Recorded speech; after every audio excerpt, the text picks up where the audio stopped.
போற்றுவோம் நமச்சிவாய. சரியா? போற்றுவோம் நமச்சிவாய.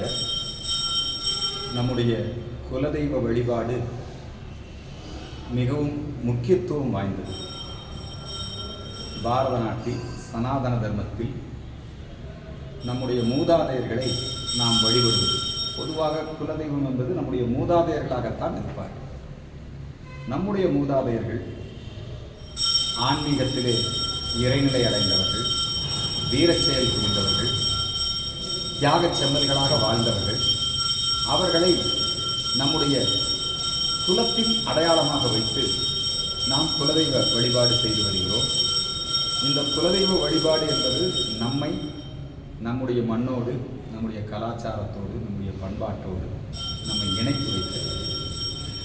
இந்த குலதெய்வ வழிபாடு இப்பொழுது நீங்கள் எந்த தெய்வத்தை வேணாலும் வழிபடலாம், ஆனால் குலதெய்வம் தான் நம்மை காக்கும்.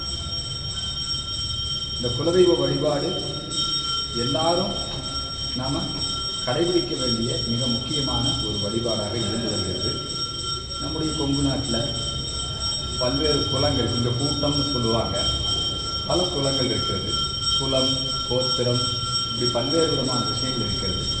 அதிலே நம்முடைய பகுதியிலே குலசாமி குறித்து காவல் தெய்வம் இருக்கும், ஊர் தெய்வம் இருக்கும், எல்லை காவல் தெய்வம் இருக்கும், இப்படி பல்வேறு தெய்வங்கள் இருக்குது. இஷ்ட தெய்வம், நமக்கு விருப்பமான சாமி வழிபடுவது இஷ்ட தெய்வ வழிபாடு.